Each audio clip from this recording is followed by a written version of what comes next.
వద్దనుకుంటున్నావు. పరిటాల కుటుంబం కోసం మీరు విన్నట్టే ఉన్నారు అప్పటి నుంచి కూడా. అంటే ఇప్పుడు తీసుకుంటే పరిటాల కుటుంబము మీకు పెద్దగా ప్రాధాన్యత ఇవ్వడం లేదనేది ఒక వాదన, కరెక్టా కాదా? వాళ్ళు ప్రాధాన్యత ఇవ్వలేదా అనేది ఏం లేదులే, కానీ ఇవ్వలేదని ఎందుకు అనుకుంటాము అట్లా. అంటే ఇప్పుడు పరిటాల కుటుంబానికి రాష్ట్రంలోనే కాదు ప్రభుత్వంలో కూడా మంచి పేరు ఉంది. సునీతమ్మ గారికి అయితే వాళ్ళ పరిటాల కుటుంబానికి ఉంది. అంటే ఇప్పుడు ప్రతి ఒక్కరికి కూడా పదవులు ఇప్పించాలంటే పదవులు ఇప్పించడంలో కానీ వాళ్ళ ప్రాముఖ్యత చాలా ఉంటుంది. అలాంటిది పదవులు ఇప్పించే విషయంలో మీకెందుకు సపోర్ట్ చేయడం లేదు అనేది బయట ఉన్న వాదన. సపోర్టు చేయకోకుండా ఏం లేదు, కానీ నాకేమి యాంటీ ఏం కాదు కదా వాళ్ళు.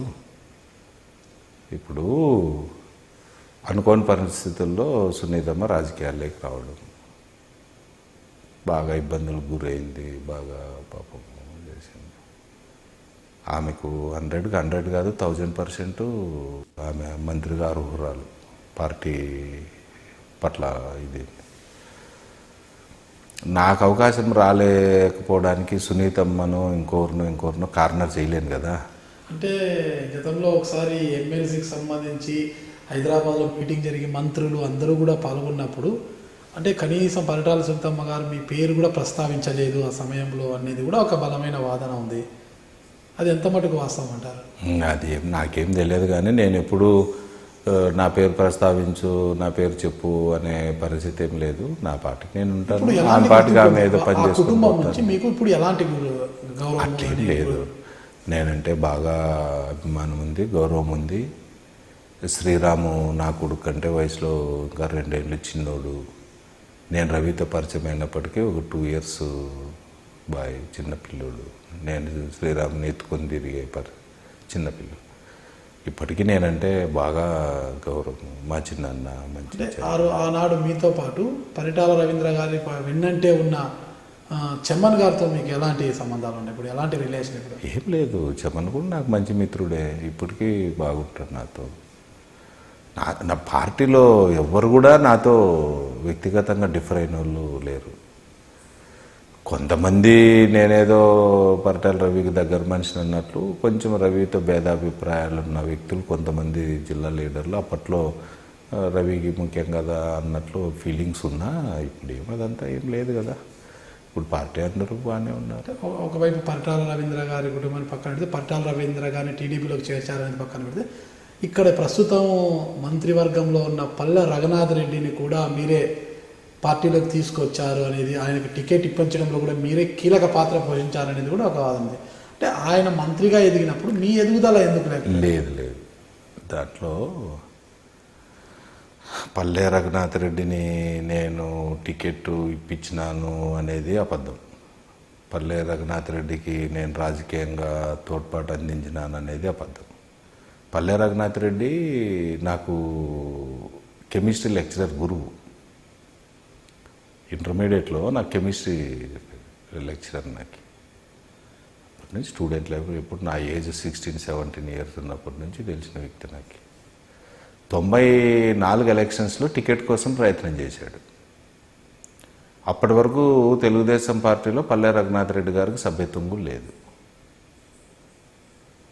నేను స్టూడెంట్ని కదా ఆయనకి, నువ్వు చెప్తే రవికి రామారావుకు నాకు టికెట్ వస్తుంది చెప్పు అని చెప్పని అడిగాడు. అడిగితే నేను ఓపెన్గానే అదే ఎట్లా వీలవుతుంది సార్, నీకు అసలు మా పార్టీలో సభ్యత్వమే లేదు, సభ్యత్వం లేని నీ పేరు నేను చెప్పడం ఏంటి, మా పార్టీలో పనిచేసిన వంకరకుంట కేశవరెడ్డి ఉన్నాడు, నాగరాజారెడ్డి ఉన్నాడు, మీ సామాజిక వర్గంలోనే వాళ్ళ పార్టీ పుట్టినాల నుంచి ఉన్నారు, ఏదో వస్తే వాళ్ళకి రాలు కానీ టికెట్ నువ్వు అడగడమైంది. పార్టీలో సభ్యత్వం లేని వాళ్ళకు కూడా తెలుగుదేశంలో టికెట్లు వస్తాయా? ఇదేం కాంగ్రెస్ అనుకున్నావా ఏంది? కరెక్ట్ కాదు అది, నేను అట్లా ప్రపోజ్ చేయను అని చెప్పాను ఓపెన్గా. మళ్ళీ ఇంకొక ఆయన రామకృష్ణ అని ఒక లెక్చరర్ గారు, నాకు బాట్నీ లెక్చరరు, ఈ రఘునాథ్ రెడ్డి గారికి కొలీగ్.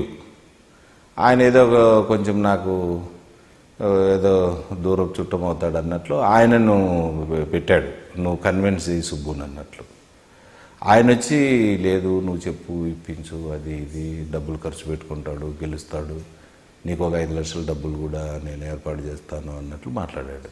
ఆహ్వానం హోటల్లో, హ్యాబిట్స్లో, పెద్ద ఆయన కొడుకు హరికృష్ణ గారి హోటల్ అది. అంటే నేను బాగా గట్టిగా ఏమి ఎట్లా కనిపిస్తున్నాను, నేనేంది అమ్ముడు పోయేది, నాకు 5 లక్షలు ఇస్తే మీ పేరు చెప్పాలన్నా, ఏమనుకుంటున్నారు మీరు, క్వశ్చనే లేదు, అదంతా కుదరదు పోండి అని చెప్పాను.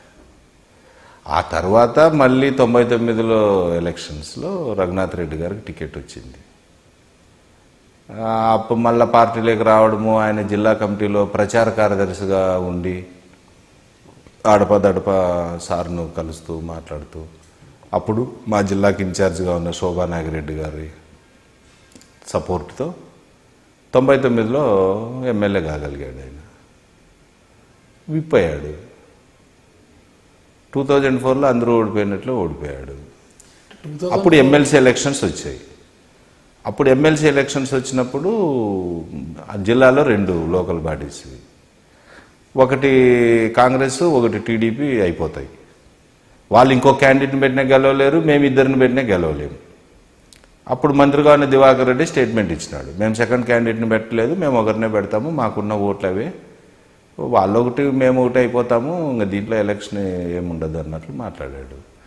నేను అప్పుడు ఎమ్మెల్సీగా నాకు అవకాశం ఇవ్వాలా, నేను సఫరర్ని, నేను ఇబ్బందులకు గురయ్యానని చెప్పని సార్ని అడిగాను. చూద్దామమ్మా అన్నాడు సారు. ఆ తర్వాత ఎమ్మెల్యే చేసిన అందరితో కూడా మామూలుగా జనరల్గా అందరూ సన్నిహితులు మిత్రులే కదా, కలిసాము, మాట్లాడు, తప్పేముంది, నువ్వు అడగడం రైటు, నువ్వు గట్టిగా ప్రయత్నం చేయని చెప్పారు. సునీతమ్మ చెప్పింది, ఇప్పుడు ఎంపీగా ఉన్న కిష్టప్ప చెప్పాడు, కేశవ్ చెప్పాడు, అందరూ చెప్పారు, పార్థసారథి, కాలువ శ్రీనివాసులంతా. నా పాటికి నేనున్నా, ఇంక అందరికీ చెప్పేసినా ఉన్న పలంగా రఘునాథ్ రెడ్డి పేరు అనౌన్స్ అయింది. అప్పుడు నేను సార్కి ఏం చెప్పానంటే, సార్ 2 ఇయర్స్లో ఎలక్షన్స్ ఉన్నాయి, మనం ఆ సామాజిక వర్గం వాళ్ళకు 2-3 టికెట్లు ఇవ్వాలి జిల్లాలో, ఇతను ఆల్రెడీ ఎమ్మెల్యేగా విప్పుగా చేశాడు, అందరితో పాటు ఇతను ఓడిపోయాడు, ఇతనికి ఎమ్మెల్యే ఇస్తే పోతుంది కదా, ఎమ్మెల్యే క్యాండిడేట్ని మీరు ఎమ్మెల్సీకి ఎందుకు ఇస్తారు సార్, మీరు ఇవ్వాలనుకుంటే ఆ కమ్యూనిటీకి ఇంకొకరికి అవకాశం ఇవ్వండి, మళ్ళీ 2 ఇయర్స్కి ఈయన ఎమ్మెల్యేగా కంటెస్ట్ చేస్తే డబ్బు ఉంది, ఇంతకుముందు ఎమ్మెల్యేగా పనిచేశాడు, బాగుంటుంది, మంచి క్యాండిడేట్, కంటెస్టింగ్కి మంచి క్యాండిడేట్ రఘునాథ్ రెడ్డి అని చెప్పాను. నా అభిప్రాయం అది అప్పుడు, ఎప్పుడైనా. సారు ఆయనకే టికెట్ ఇచ్చాడు, ఎమ్మెల్సీ, యునానిమస్గా ఎమ్మెల్సీ అయిపోయాడు. స్టార్టింగ్ కౌన్సిలింగ్ లాటరీలు తీశారు, కాంగ్రెస్ పార్టీనేమో గురవకొండ శివరామరెడ్డికి ఇచ్చింది, ఆయనకి లాటరీలో 6 ఇయర్స్ వస్తే ఈయనకు 4 ఇయర్స్ వచ్చింది. 2 ఇయర్స్కి ఎలక్షన్స్ వచ్చాయి. నేను ఆ రోజు ఏదైతే చెప్పినానో పార్టీ అధినేతలు, మా జిల్లా ఎమ్మెల్యేలు, లీడర్లతో అదే జరిగింది. మళ్ళీ ఆయన మళ్ళీ ఎమ్మెల్యేగా పోయాడు. మాకు 4 ఇయర్స్ ఉన్న ఎమ్మెల్సీ 2 ఏళ్ళకే పోగొట్టుకున్నాం. మళ్ళీ ఈయన ఎమ్మెల్యేగా పోతానే కాంగ్రెస్ జిల్లా అధ్యక్షుడు కంటెస్ట్ చేశాడు, ఎలక్షన్ వచ్చింది, మెజారిటీ ఓట్లు వాళ్ళకే ఉన్నాయి. జిల్లా అధ్యక్షుడు ఎవరు కాంగ్రెస్ పార్టీకి? వేణుగోపాల్ రెడ్డి, రాయదుర్గం, ఆయనకి ఇచ్చారు. ఆయన 2 ఇయర్స్ ఈ గ్యాప్లోనే అయినాడు, మళ్ళీ ఆయన కంటిన్యూ చేశారు 6 ఇయర్స్. మాకు వచ్చిన అవకాశం 4 ఇయర్స్ ఇది కూడా 2 ఏళ్ళకే పోగొట్టుకున్నాం. పల్లెరాగులుగా తీసుకుంటే బీకే పార్థసారథి గారు ఏమో మీతో సమానం, మిగతా అందరూ జూనియర్లుగా కలిసారు. అందరూ అనేకలే, నాతో పాటు అప్పట్లో పార్టీ ఉన్న వాళ్ళు పార్థసారథి ఉన్నాడు, నిమ్మల కిష్టప్ ఉన్నాడు, హనుమంతరాయ్ చౌదరి ఉన్నాడు, వీళ్ళంతా అప్పట్లో పార్టీ మండల శాఖ అధ్యక్షులు.